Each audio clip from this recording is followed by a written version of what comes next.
I feel like not enough people really acknowledge how important brows are for how your face, but also how your makeup looks. Hey, I'm maybe Burke, and you're watching Makeup for Lost Time.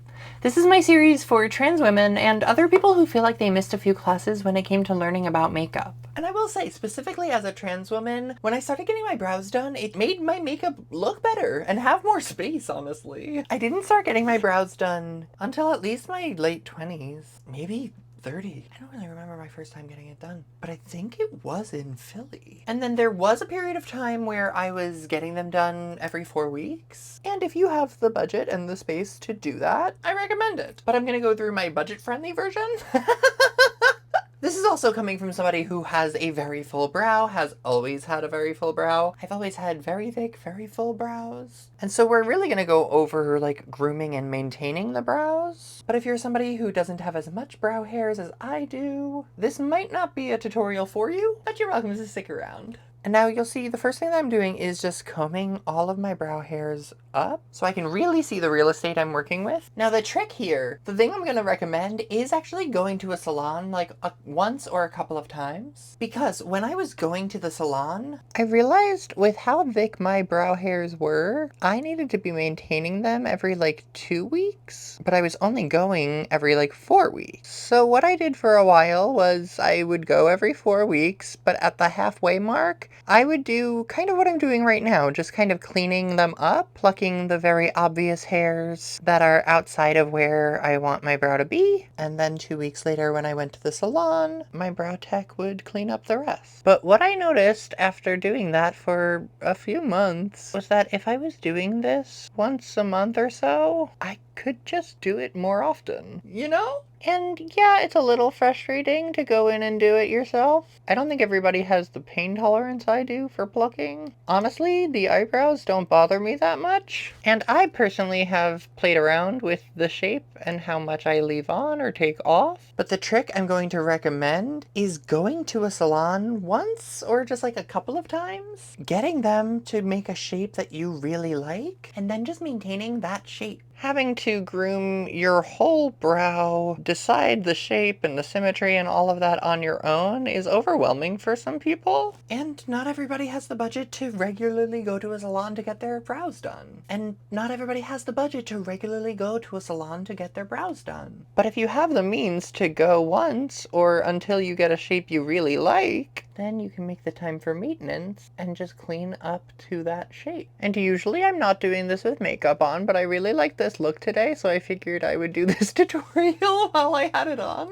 But here I can choose if I'm going to stay with some of the lines that I already had, or if I'm gonna get a little riskier and pluck more. And I by no means like hold myself to a standard of perfection. There's like a couple of hairs right here that I think are just too short to get pulled up, and I'll get them in a few weeks. I have to say, one of the like unsung joys of being a trans millennial is that I didn't start presenting femme until like the 2010s. And thin brows were on their way out. So now I'm in my 30s with a fuller brow than most cisgender women I know.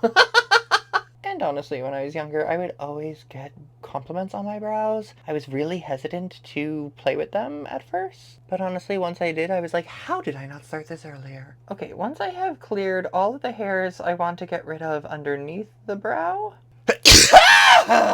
I'm actually gonna come in and brush them all the way down now.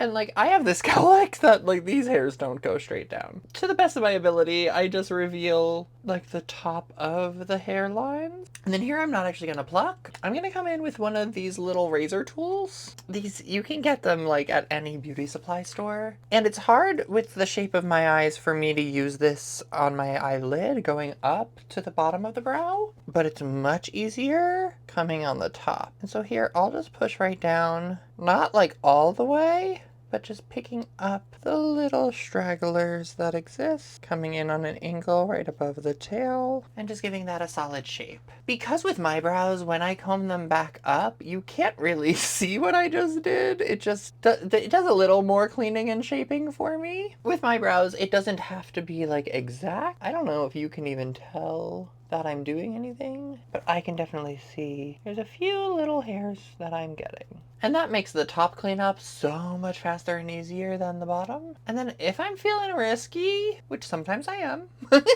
I'll straighten these out as much as I can and see if there's anything that needs a little trim. This cowlick will have a mind of its own. It will always stick straight up no matter what I've done. It is always like that. I inherited it from my father. So a lot of these hairs are longer and stay longer, but I'll just come in with a little like nail scissor, ever so slightly chomp the long end. I've learned that if I'm doing this, I need to cut less than I think I want to cut. If I cut like a straight line, it's never looking good. But if I get just a little off, it all blends in. And that is, I think, specific to my brow, because my brows are rather unique.